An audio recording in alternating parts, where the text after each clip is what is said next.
Good morning. Glad to have you at this juncture where we are talking the discussion segment on Good Morning Anambra this morning.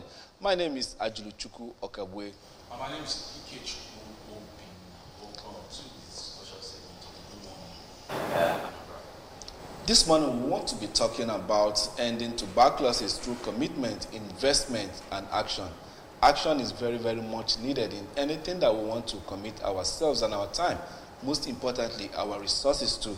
And tuberculosis seems to be what we'll be talking about in commemoration of the 2025 World TB Day. Theme this year is Yes, We Can End TB. Commit, invest, and deliver. And in the studio, we have guests that will be doing justice to that. This morning, we have Nwamaka Chijoke Chukwu, drug-resistant TB, DRTB focal person, Ministry of Health, Anambra State. Also, we have Eukaria Anekwe, Deputy State Coordinator, Civil Society for Eradication of Tuberculosis in Nigeria, TB Network, Anambra State. Good morning, beautiful ladies. Good morning. Good morning, sir. Well, we are tuberculosis right from when we were kids. We always know that when you see somebody coughing, suspiciously in public, the first thing that comes to your mind is tuberculosis. Please, can you, based on your wealth of experience, tend to differentiate or begin by telling us what tuberculosis is, then begin to differentiate it from other cough that we all know that can be associated with humans. Thank you. Let me start with you, Eukaria. Okay, thank you, moderator. Tuberculosis, just like you said, when we were growing up, we tend to understand that it is usually a poison given to someone by his enemy, both hidden and unhidden enemies. And we are used to be told, don't take anything from so person, don't take from that person, don't eat from so place. We were also told that you can get it from drinking water from the cup that has been used by somebody who is coughing. And that word, coughing, is the major thing that we used to hear. So once you see anybody coughing for some days, you term it to be tuberculosis. So, but it is not that way. Tuberculosis is caused by a germ. Or do I say bacteria? Some can say virus, but it's not that virus. It comes and it goes through treatment. And the best way you can get it it is an airborne disease. You can get it from someone who has been infested, who is already suffering from that. And you can also get it treated once you are kind of faithful to your drugs, to the treatment that is being administered to you. But it is always good for us to go for treatment as soon as we notice that the cough is persistent. So I think I will stop here so that my sister from the ministry will give a better justice to that. Okay, that's Nwamaka Chijoke. Now, based on what Eukaria has said, telling us about what tuberculosis look like, I want you to take it a step further. Since she said that it is airborne, it's caused by a germ, bacteria to be specific. What other things do we need to be wary of in order not to come in contact with tuberculosis, either through interaction, or what should we guard against? Thank you very much. My colleague and sister had done justice to the definition of what tuberculosis is all about, and I would be adding one or two. Like she already said, it's caused by a bacterium called Mycobacterium tuberculosis. It's an infectious disease that attacks the lungs. And for the signs and symptoms, what we should be looking out for is night sweats. You look out for coughing, especially if you've coughed up to 2 weeks or more.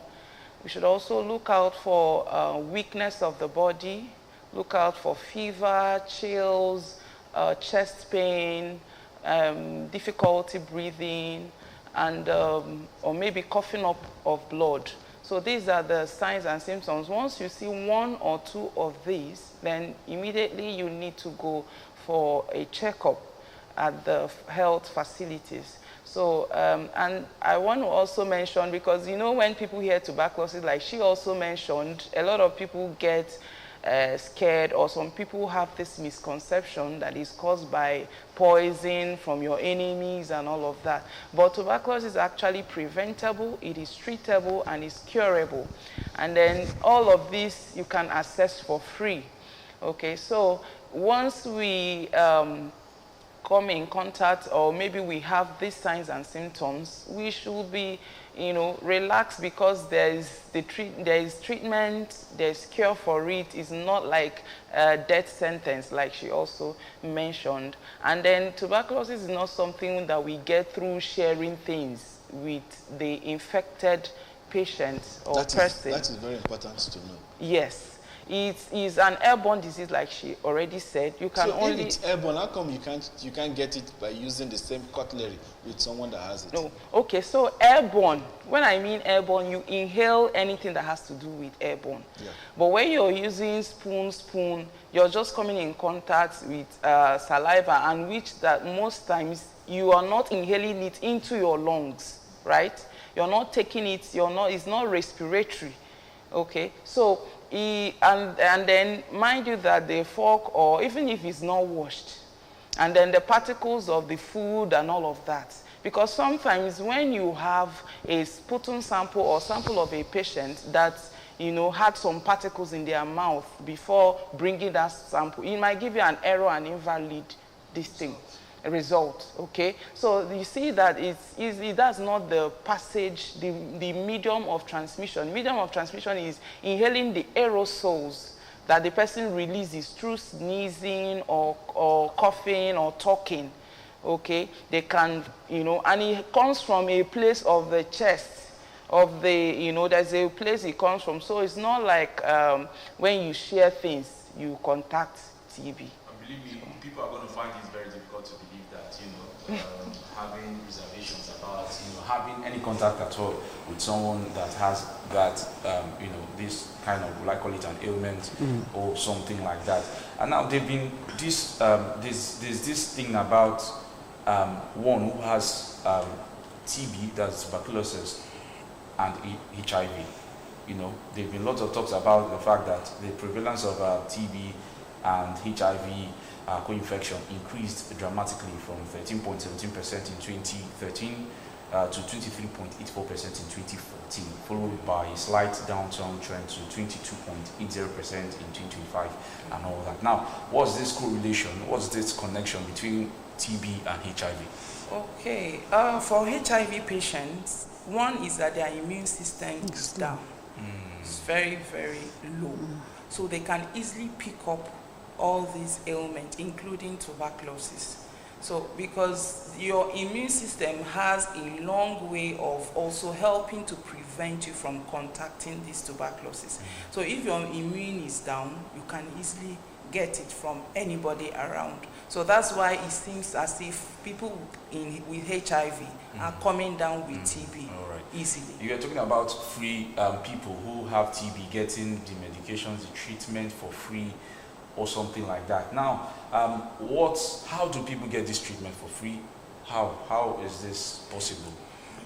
Okay, so the treatment, because we have funders, even though it's not enough, which we're going to talk about later in this program, but we have funders that fund this program, and so the drugs, the diagnoses, everything that has to do with TB has been provided. What are the funders? We have the Global Fund, we have the government of Nigeria, government of Anambra State, we have the US, a lot of implementing partners and funders. So yeah, KSTB Nigeria is there as well. And so why have we, since we have lots of funders, you just mentioned the state government, the federal government, the Global Fund, and some other agencies globally, why have we not seen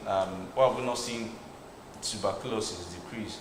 For example, in Anambra State, as of 2017, Anambra State had about 62 tuberculosis facilities, and of course we had a population of about probably 4 million, and they probably a TB and HIV co-infection prevalence rate of about 20%. So why have we not seen this go down since then? Okay. Since the facilities, since the proper investment over the years, so why have we not seen TB come down? Okay, thank you for that question. You know, for us to get that result that you're talking about, TB has to be like the way you can easily go into any facility and access malaria medication. You know, it has to be that you enter every facility and you can access TB treatment and diagnosis. But yes, we are getting funding, but the funding is not enough to bring it down, because we are talking about universal health services and health delivery, right? So, but we have like you mentioned, 62 facilities in Anambra State, right, that are offering these services. It's not enough. It should be that for every hospital or every facility you step in, we should integrate TB in all our activities, including immunization, whatever. Anywhere you can find human being, there should be TB services going on there. That's how we can bring this disease down. If you go to some hard-to-reach areas, they don't even have access to TB treatment and all that. They had to come all out to places where they can access the services. So it is not, the awareness, the services is not enough in the state. We should have it in every hospital and every facility. Well, that's a nice one, having it in every hospital, every facility, every local clinic. That's a good one. But then, talking about your commemoration and the theme for this year, talking about, yes, we can end TB, commit, invest, deliver. Commitment is there.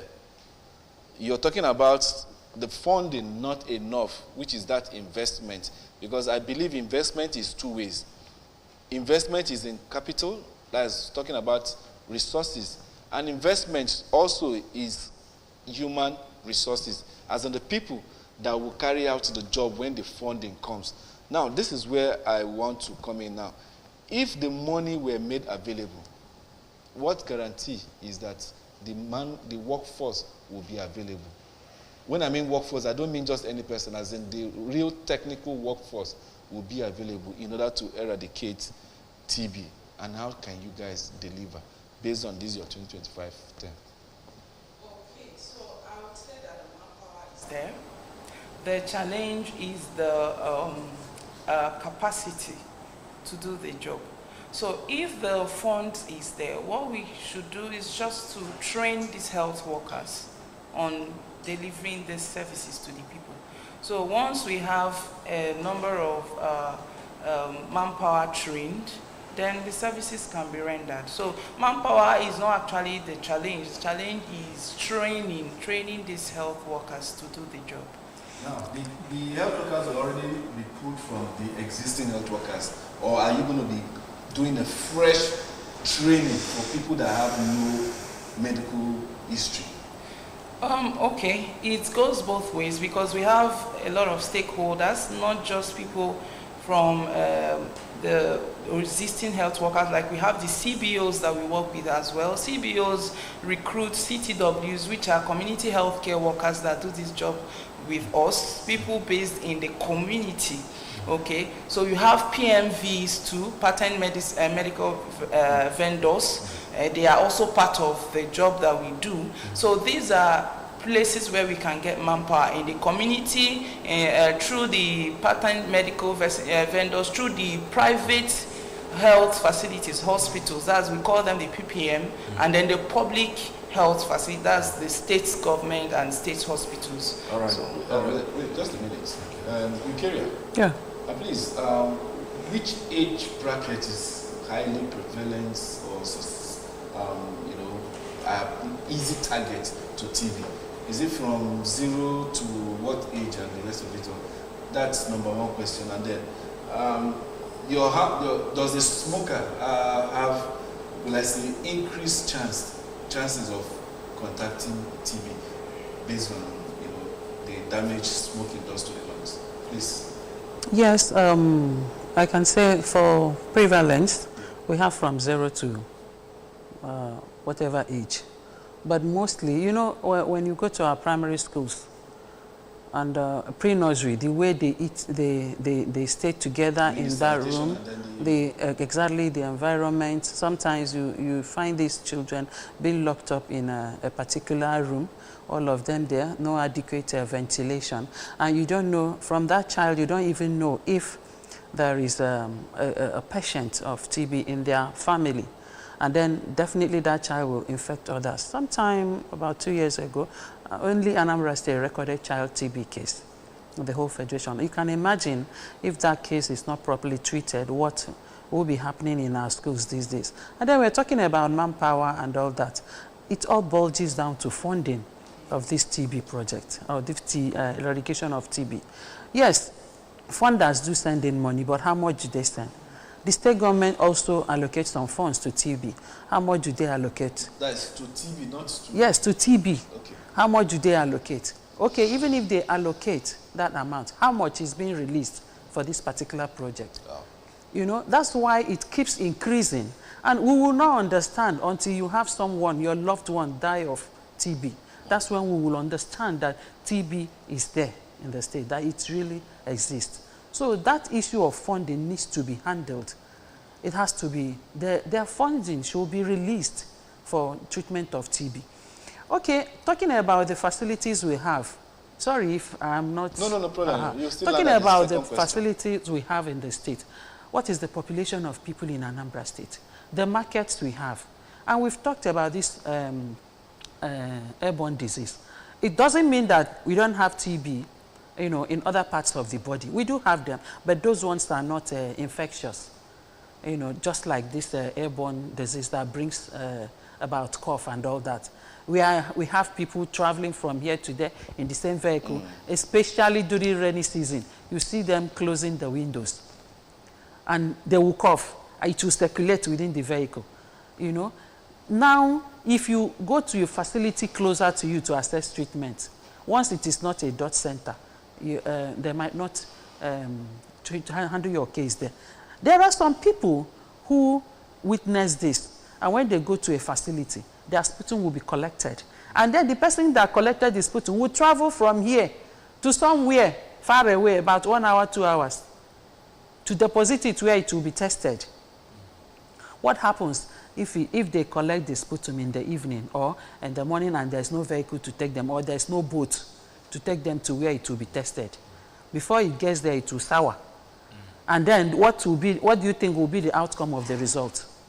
So we need to have all this, you know, scattered within the state, for if we really want to talk about, you know, minimizing TB in the state. Okay. You've not answered the second question. Yes.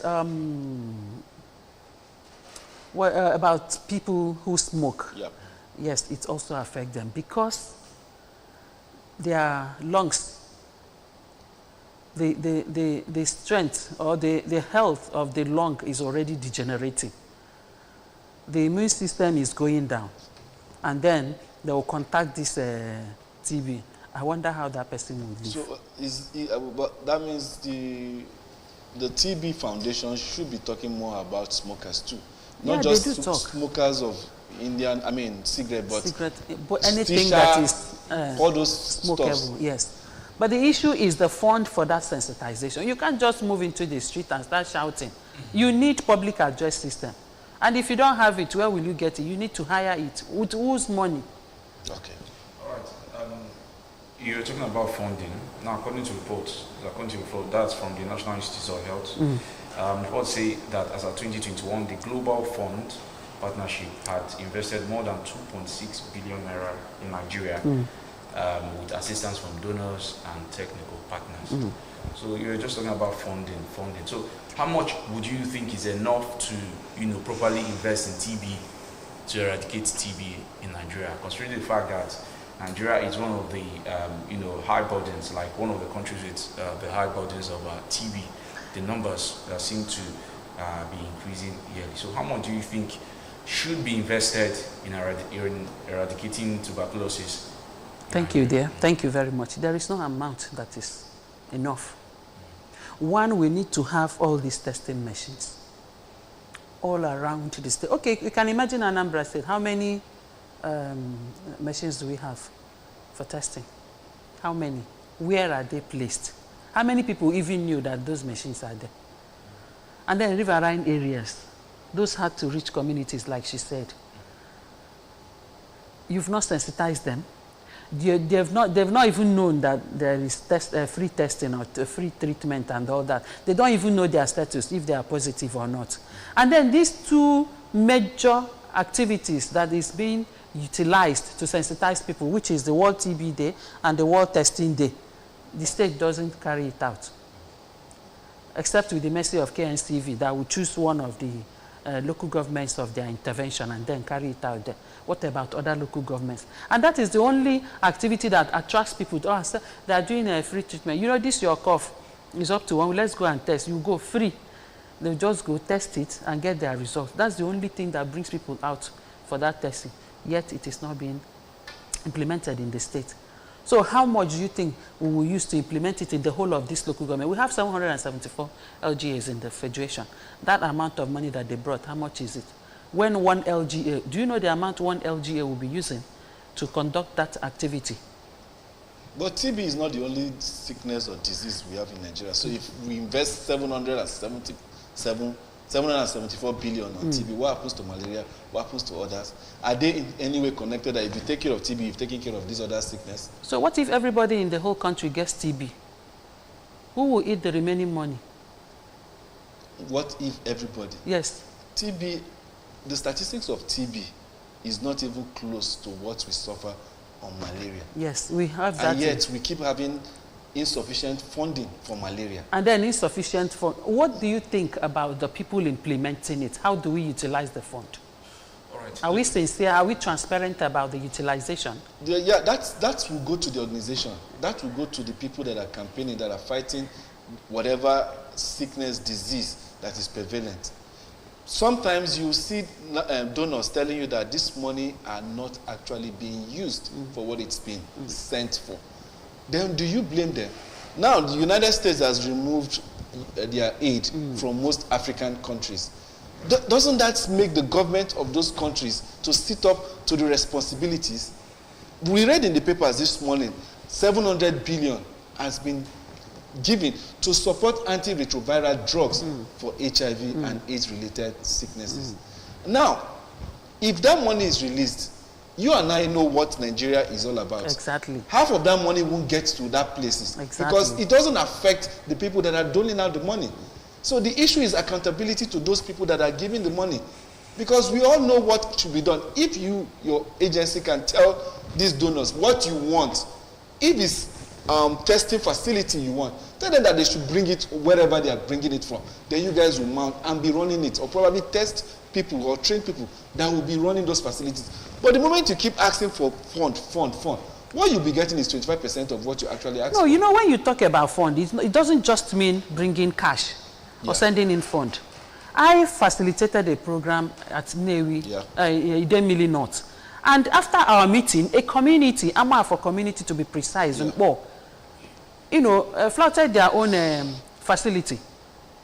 They bought everything, donated a hall, bought every equipment, and it was a kind of commissioned October last year. They did it with their own money. So this is another means of support. Private sector, public-private partnership assist a lot. That one is also funding. It mustn't be cash. All these machines I'm talking about, if somebody can just buy one and present, Shikena, if you can buy whatever that is needed for the facility, fine. And say this is for TB treatment, that's okay. That's why I'm talking about this funding, not just receiving funds from them. Because sometimes even those things that they do bring, if we want to talk about other things, you will see that we have a lot of lacuna. Yeah. All these things will be sent, yet people will be so hardened to sell them off. Of course, like the rate that NAFDAC embarked on not too long ago, seeing antiretroviral drugs in the market stashed to the extent that most of them have even expired. So that's the issue. At this juncture, let us call for Vox Pop to get to feel the pulse of our street parliamentarians on the discussions that we are having. Don't go anywhere. The show continues after this.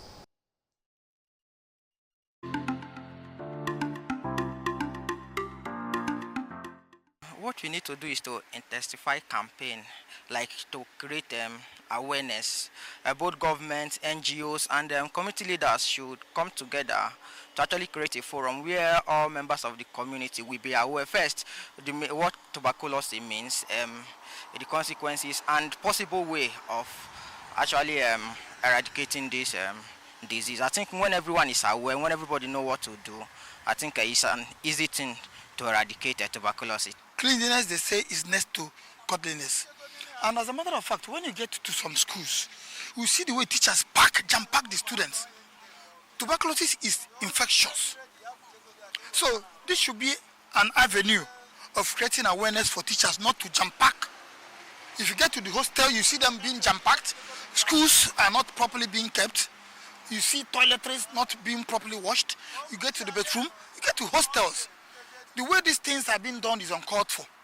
The very best way to eradicate tuberculosis is to keep our environment clean. We should start with cleaning our environment, because since tuberculosis is airborne, I think when the environment is polluted, when the air is polluted, it will cause more disaster for us. So cleaning the environment will make the environment clean, and so our air will be filtrated.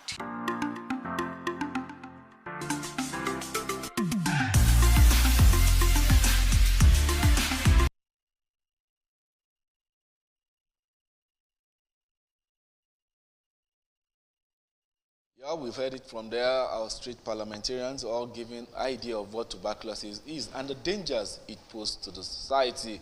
Talk about overcrowding, cleanliness, and then making our environment very, very neat. Well, let me get back to the experts that we have in the studio while we wrap up the discussion this morning. And quickly, in a nutshell, Nwamaka, this question is for you.